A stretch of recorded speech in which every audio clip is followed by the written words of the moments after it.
जो कॉलम से column connected है ये हमारी प्राइमरी बीम है।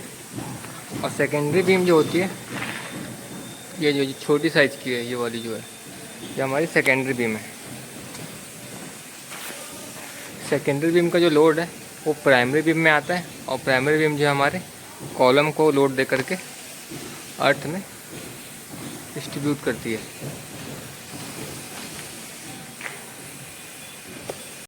इस चीज़ का आपको ध्यान रखना है कि जो प्राइमरी बीम है उसके ऊपर ही आपकी सेकेंडरी बीम आपकी रेस्ट होनी चाहिए, तभी लोड जो है प्रॉपर से डिस्ट्रीब्यूट होगा। इसके यहाँ पे देख पा रहे हैं ये हमारी प्राइमरी बीम। प्राइमरी बीम हमेशा जो है बड़े साइज़ की रहेगी, और जो सेकेंडरी बीम है उसके कंपैरिजन में सेकेंडरी बीम का साइज़ जो है छोटा रहेगा। इसके यहाँ पे देख पा रहे हैं ये प्राइमरी बीम के ऊपर सेकेंडरी बीम जो रेस्ट कर रही है।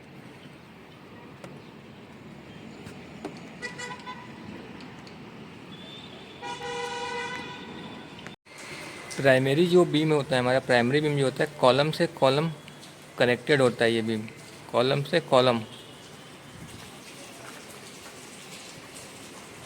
इस तरफ भी है, जैसे कि ये दिखा वाला बीम जो है इस कॉलम से कनेक्टेड है, इस कॉलम में डायरेक्ट, इस कॉलम से इस कॉलम जो होता है प्राइमरी बीम। सामने दिख पा रहा है ये हमारा जो ऊपर रेस्ट कर रहा है, जो ऊपर जो रेस्ट कर रहा है ये बीम है हमारा सेकेंडरी बीम, और जिस पे रेस्ट कर रहा है वो है हमारा प्राइमरी बीम। सेकेंडरी बीम इस तरीके से वो उस कॉलम तक, उस वाली बीम तक कनेक्टेड है। ये जो बीम है प्राइमरी बीम का जो फंक्शन है, ये लोड जो है स्लैब का जो भी लोड इसमें आना है वो प्राइमरी बीम में आएगा पहले, उसके बाद ये जो है कॉलम को देगा, और कॉलम से वो अर्थ में जो लोड है वो डिस्ट्रीब्यूट हो जाएगा।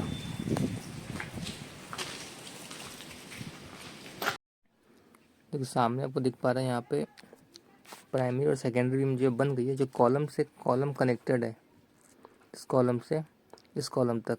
ये हमारा प्राइमरी बीम की साइज़ जो है बड़ी रहती है सेकेंडरी बीम की अपेक्षा, यहाँ से यहाँ तक कनेक्टेड रहता है। और जो बीच बीच में जो गई हुई है वो है हमारी सेकेंडरी बीम।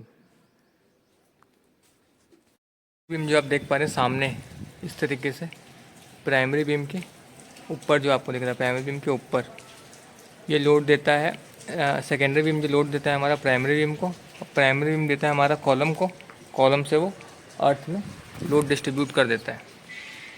और हमेशा ये रहेगा कि जो प्राइमरी बीम है उसकी जो बीम की साइज़ है वो बड़ी रहेगी, और जो सेकेंडरी बीम है उसकी बीम की साइज़ छोटी रहेगी। ये वाला 2 फीट है, ये वाला जो है 1 फीट जैसे है। ये जो बीम है हमारा सामने दिख पा रहा है, यहाँ पर जो है टॉयलेट का जो पोर्शन है, यहाँ पे अंदर में ब्रिक वर्क आनी है, यहाँ पे हम दिए हिडन बीम। देखिए सामने दिख पा रहा है ये हिडन बीम, यहाँ पे ब्रिक वर्क आनी है, इसलिए यहाँ पे लेटक बीम के को छोड़ करके हिडन बीम दिया गया है। ये हमारा मेन बीम। इस तरीके से आपको एल मोड़ना बहुत ज़रूरी है, इसको बोलते हैं डेवलपमेंट लेंथ। आपको एल प्रोवाइड करना सब तरफ, जहाँ भी एंड है उस तरीके से एल मोड़ा गया है सभी तरफ। जहाँ जहाँ भी आपको एंड आ रहा है वहाँ पे एल मोड़ना बहुत ज़रूरी है। सेकेंडरी बीम देने का जो मकसद रहता है वो है इस वाले फेस पे वॉल आनी है, तो इसके लिए यहाँ पे सेकेंडरी बीम दिया गया है। यहाँ पे ये टॉयलेट का पोर्शन है, यहाँ पे ब्रिक वर्क होगा, इस वाले लाइन में, इस वाले बीम में ब्रिक वर्क होगा।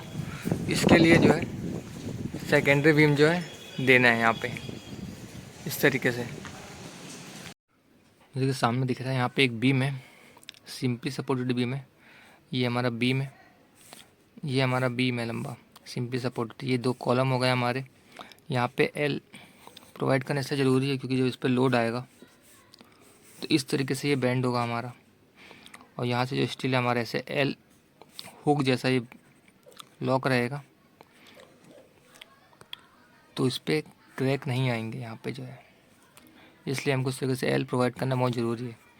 और यहीं पे जो हमारा टॉप एक्स्ट्रा बार दिया जाता है और बॉटम एक्स्ट्रा बार, जो लोड आता है वो बॉटम एक्स्ट्रा बार रजिस्ट कर लेता है। यहाँ पे आप बॉटम एक्स्ट्रा बार यहाँ पे लगाते हैं, टॉप एक्स्ट्रा यहाँ पे लगाते हैं।